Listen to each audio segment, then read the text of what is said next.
Good morning student. मैं अरुणि miss अपने व्याकरण संकल्प में आप सभी स्टूडेंट्स का स्वागत करती हूँ। आज मैं आपके लिए पद्य साहित्य का इतिहास लेकर आई हूँ और इस चार्ट को समझने से आपको जो है पूरा साहित्य का इतिहास क्लियर हो जाएगा, जिसमें इनका काल निर्धारण है, प्रमुख कवि और उनकी रचना भी है। तो देखिए, पद्य साहित्य के इतिहास को 4 भागों में बांटा गया है। पहला काल है आदिकाल या वीरगाथा काल। दूसरा उसके बाद आया भक्ति काल। इसी भक्ति काल को स्वर्ण काल भी कहा गया है या स्वर्ण युग भी कहा गया है।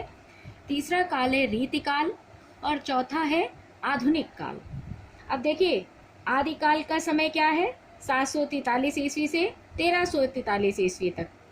भक्ति काल का समय क्या है? 1343 ईस्वी से 1643 ईस्वी तक।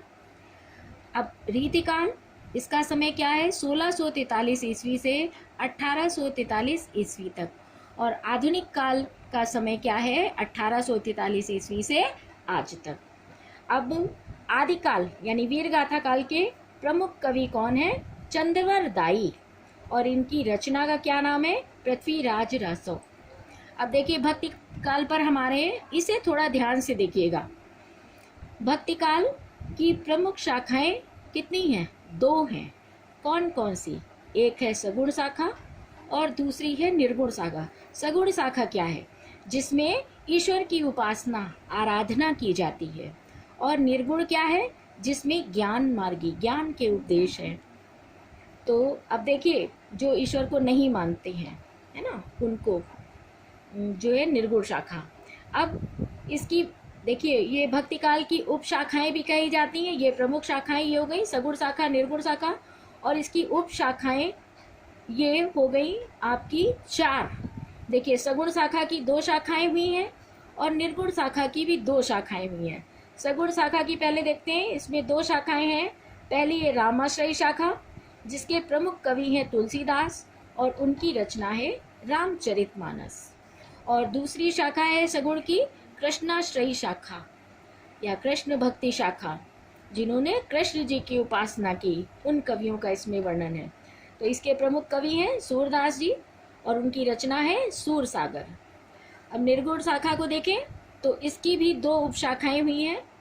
एक है ज्ञानश्रयी शाखा, जिसमें ज्ञान के उपदेश दिए गए हैं, और उन कवियों में प्रमुख कवि हैं कबीरदास जी और इनकी रचना है बीजक। और दूसरी शाखा है प्रेमाश्रयी शाखा, जिसमें प्रेम के उपदेश दिए गए हैं, और इसके प्रमुख कवि हैं मलिक मोहम्मद जायसी और इनकी रचना है पद्मावत। अब इसके बाद ये आपका हो गया भक्ति काल। और अब आते हैं हम तीसरे पे, रीतिकाल। तो रीतिकाल का समय 1643 ईस्वी से 1843 ईस्वी तक था, और इसके 3 शाखाएं इसकी हुई हैं, जिसमें आपकी है रीतिबद्ध धारा, रीति सिद्धि धारा और रीति मुक्त धारा। अब इसमें देखिए, बिहारी, केशव, घनानंद, देव, ये सब जो हैं इस रीतिकाल के प्रमुख कवि हैं। इसके बाद आता है हमारा आधुनिक काल।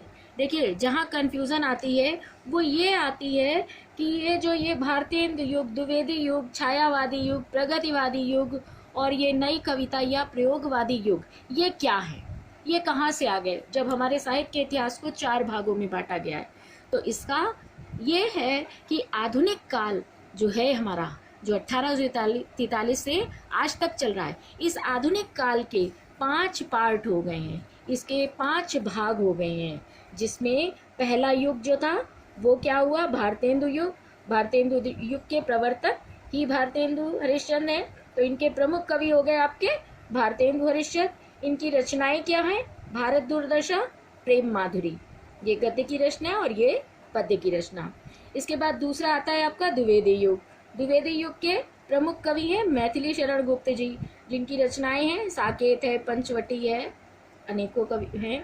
अब ये देखिए, ये आया आपका छायावादी युग।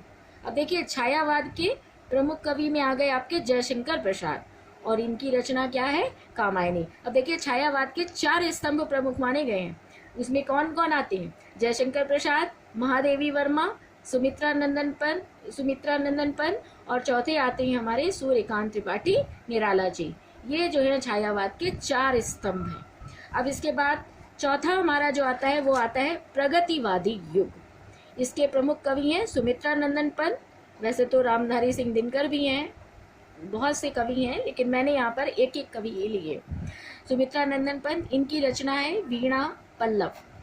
अब इसके बाद आती है प्रयोगवादी युग, और जिसे जो है नई कविता भी कहा जाता है। तो प्रयोगवादी युग है, इसका प्रारंभ किसने किया था? अज्ञे ने। और अज्ञे का पूरा नाम क्या है? कई बार अज्ञे जी का पूरा नाम पूछा जाता है। सच्चिदानंद हीरानंद वात्स्यायन अज्ञे। और इनकी रचना क्या है? हरी घास पर क्षण भर और सुनहरे सवाल, बहुत सी रचनाएं हैं। और अगर आप इस चार्ट को अच्छे से समझ लें तो आपको पद्य साहित्य के इतिहास के बहुत सारे क्वेश्चंस आराम से करने को मिल जाएंगे। Thank you. उम्मीद है आपको हमारा वीडियो ये पसंद आया होगा और आप अवश्य इससे लाभान्वित होंगे। कृपया आप लाइक करें, कमेंट करके मुझे बताएं आपको कैसा लग रहा है, और आप अपने दोस्तों को भी इसे ज़रूर शेयर करें ज़्यादा से ज़्यादा। Thank you.